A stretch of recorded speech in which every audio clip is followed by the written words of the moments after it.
Assalamualaikum warahmatullahi wabarakatuh. Kula Yoyo Gus saking Malang. Eh, Pertanyaan kula niki rada sesat, rada sesat, rada nyelentang. Kula niki mulai alit mboten nate ngaji syariah. Mergo niku bolosan. Males lho, bolos terus akhirnya kula mboten saged ngaji niku.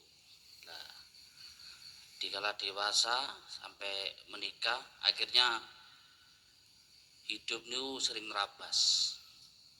Artinya ya agak nyelentang lah. Sering nerabas, sering maksiat istilahnya, sering maksiat. Setelah itu di umur 34 itu saya ngaji tauhid di Pondok Malang. Dan saya nggak bisa ngaji Arab itu. Setelah itu yang saya yang saya titeni urip niku Allah di luar maupun di dalam. Sing kula gojeli mek niku tok sampai sakniki niku nggih. Tapi hati niku nggih tenang. Dikir sing kula lakoni niku bahwa hidup saya ini selalu maksiat atau kebaikan itu boten kula rasa, boten kula pikir, boten nate mikir ndel. Lah sampai istilahnya ditangleti bojo sampean kok gak tau mikir. Lah kate mikir apa? Wis pokok dilakoni. Tapi kebutuhan itu nggih selalu tercukupi. Lah sampai istilahnya koyo gendeng gendeng. Nggih boten mikir sampai kali rencang sampean ku ngaji gendeng terus ngeten. Nah, makanya dikir seperti napa? Sing kula rasa niki bener napa mboten? Sampun mawon nggih. Assalamualaikum warahmatullahi wabarakatuh. Waalaikumsalam warahmatullahi wabarakatuh. Ketika saat Allah memberikan rahmatnya terhadap hambanya, itu bukan karena tekuni ibadah, ngalimi tentang Quran, ngalimi tentang hadis, ngalimi tentang segala ilmu kitab apapun. Enggak. Iki sampeyan gejoi. Mungkin jenengan bisa membuka dalam kitab Ihya yang terkenal, beliau ahli tasawuf, Imam Ghazali. Allah mengangkat dia dalam rahmatnya, kemakrifatan itu ya.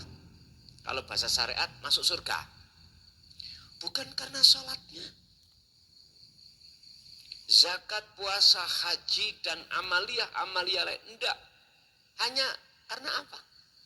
Karena beliau pada saat itu menurut Ihya ya, dalam kitab Ihya, membiarkan seekor lalat ketika beliau menulis kitab Ihya itu meminum air asba. Air asba itu air mangsing loh Pak. Beliau biarkan.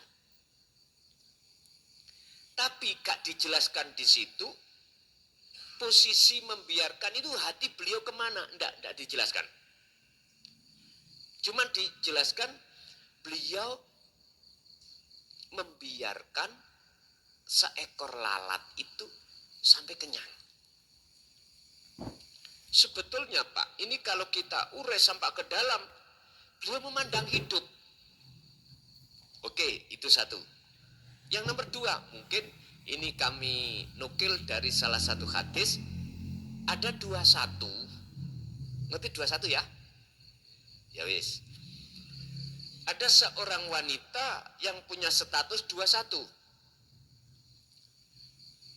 Gara-gara habis nyun sewu, melakukan hal itu, terus beliau itu haus mau ngambil air di satu sumur lah katakanlah, tapi di situ ada anjing yang sama-sama haus. Tidak mengutamakan kepentingan dirinya dulu dia ndak, tapi mengutamakan anjing itu, artinya memberikan minuman terhadap anjing. Dan di situ dalam hadis itu tidak diurai posisi ruhania, cuman jasmania saja. Sebab gini Pak, ilmu itu tergantung siapa yang megang. Walaupun ilmu kulit, kalau yang memegang itu adalah ahli hakikat, ahli takhik, mesti penjelasannya itu yang ke dalam. Tapi kalau ilmu itu dibawa oleh kita ahli syariah, ya penjelasannya kulit. Tinggal siapa yang membawa, hanya itu kok. Masa sih gara-gara ngombeni guguk, ngelak, Gusti Allah memberikan rahmat. Gak masuk akal tau Pak ya? Oke, mungkin bisa kita buka. Tadi saya katakan dalam surat Ali Imran ayat 31. Yang perlu kita garis bawahi tentang masalah kalimat fattabi'uni. Di situ dikatakan, kul, katakan Muhammad. Ini Allah memerintahkan kepada Rasulullah untuk mengatakan terhadap kita sebagai umat. Apa yang dikatakan Rasulullah? In kuntum tuhibbunallaha fattabi'uni. Jikalau kau ingin dalam hatimu mencintai Allah, bagaimana caranya? Ikuti aku caraku. Bagaimana cara Rasulullah? Makanya tadi saya katakan, dalam ayat ini yang perlu kami garis bawahi adalah kalimat fattabi'uni. Ikutilah kepadaku. Sebab di sini ada syarat yang disimpan. Jikalau kau betul-betul mengikuti aku, kata Rasul, ya yuhibbukumullah. Ini jawaban. Pasti Allah, ini memakai fi'il mudhari'. Artinya enggak sanksi. Pasti Allah bakal menjadikan kau sebagai kekasihnya. Ayat berikutnya, wa yaghfir lakum dzunubakum. Di sini memakai jamak Pak, dzunub. Jamak dari dzambun. Kalau dzambun dosa sitok, berarti maksudnya jasmani. Nek dzunub berarti pirang-pirang dosa, maksudnya tidak hanya dosa yang dilakukan jasmani, tapi juga rohani. Dosane rohani apa? Hubbud dunya khati'atun kabiratun. Cintane ati terhadap dunia itu syirik disebut, itulah dosa yang paling besar. Diampuni. Makanya saya pernah katakan, jangankan dosa molimo. Tahu molimo ya? Oke, gak saya urai. Ini gak di ngapura. Lah wong dosa sing paling gede yaiku syirik di ngapura Allah kok. Apalagi dosa molimo. Iki dosane jasad iki. Ane syirik dosane ruh, kesalahan ruh. Fatal ini. Itu di ngampuni dening Allah. Karena sudah dijadikan sebagai kekasih. Yang perlu kami sampaikan di sini kalimat fattabi'uni, mengikuti Rasulullah yang bagaimana? Sementara apa yang kita terima, apa yang kita lihat di tengah-tengah umat Islam khususnya ya, kebanyakan ikut bertaklim, berbelajar, bertarbiyah ilmu kulit saja.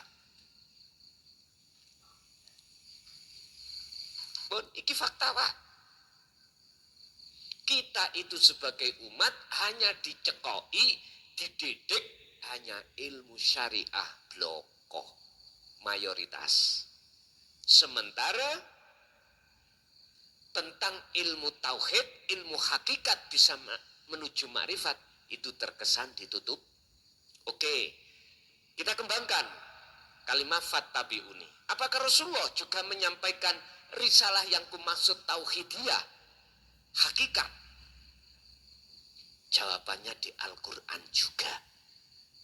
Buka di dalam surah Al-Anbiya 87. Buka di dalam surah Al-Anbiya juga 25. Yang paling mendasar di situ adalah ayat 25. Allah katakan, wa ma arsalna min qablika mir rasulin illa nuhi ilaihi annahu la ilaha illa ana fa'budun.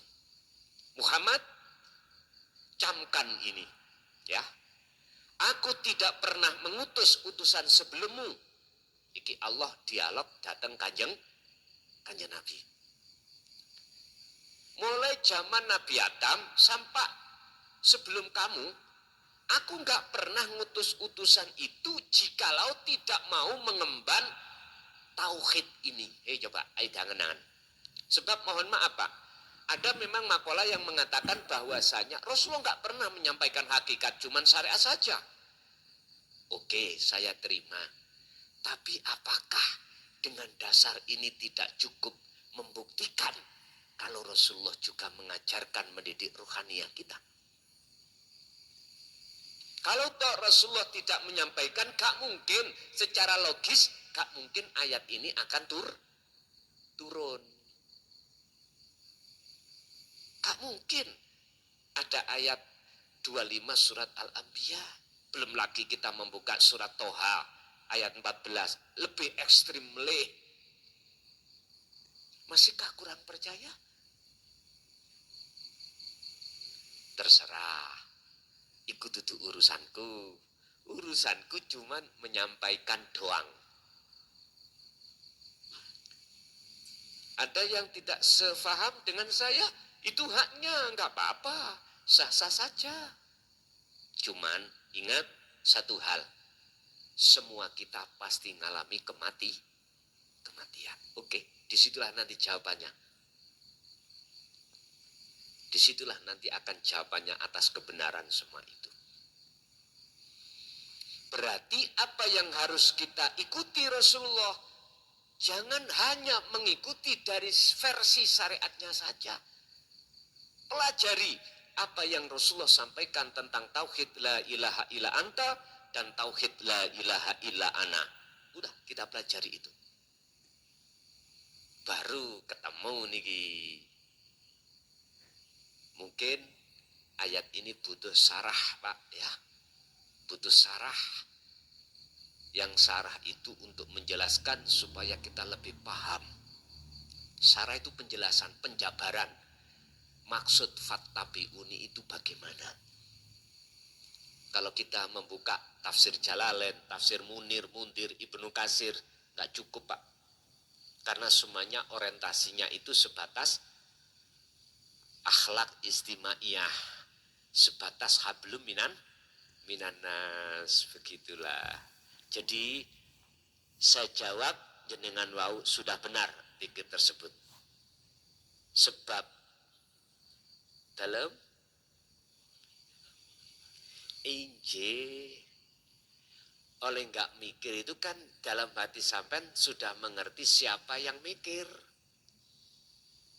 Itu tadi loh, pertanyaan pertama tadi loh ya. Lala apa sesuatu itu dipikir wong ada, sudah ada yang menyelesaikan. Arikh nafsaka minat tadbir, ya dah? Di situ.